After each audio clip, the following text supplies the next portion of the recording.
You just got done watching the P.5 video part 4, and there's a mistake in the video.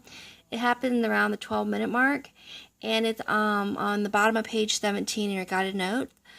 When I was working that problem out, I was doing some work, and then I erased some of my work, and it made a plus sign into a minus sign, and it just kind of fell apart from there. So I'm going to go ahead and redo that problem, or that example. On the bottom of page 17, and this example right here. So go ahead and erase all your work. So if you have work there, just erase it all. And we'll start again. And I'm going to pull out the greatest common factor, which was negative 2x. I did have that correct. And then I'm going to have x squared plus 4x plus 4. So somehow in the video when I was working this problem, I was erasing something and this plus sign became a minus sign. So some of y'all might have caught that, some of y'all didn't, but it should be a plus sign. So now I'm going to go ahead and drop this negative 2x GCF. And I'm going to factor this. So I have x plus 2 and x plus 2. Because that times that is that. This will give me a plus 2x and another 2x, which gives me 4x. And this time this gives me 4. Okay.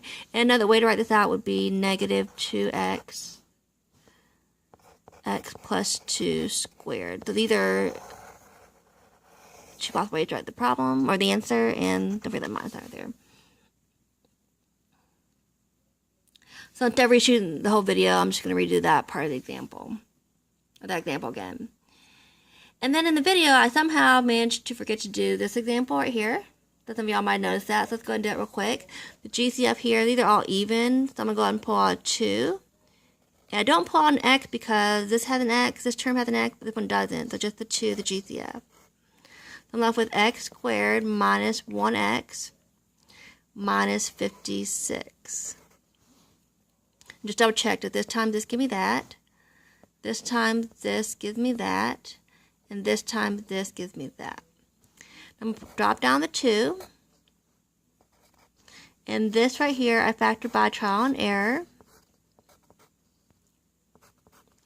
And I need two numbers to multiply to give me 56 or negative 56 and then add to a negative 1. I'm going to use the numbers 7 and 8. So 7 and 8. And if I put a plus sign with this one and a minus sign with this should work out because this times this is x squared. X times the negative 8 is negative 8x. And this time this is the positive 7x. That gives me the negative 1x right there. And this times this is negative 56. Okay, so in the video I asked you to turn the page over, and then on page 18 there were some examples.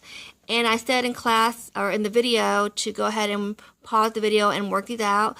So if you have not done these yet, go ahead and pause the video now and work them out. And then I'm going to go ahead and show the answers in just a second. So hopefully you work these out. And here are the answers.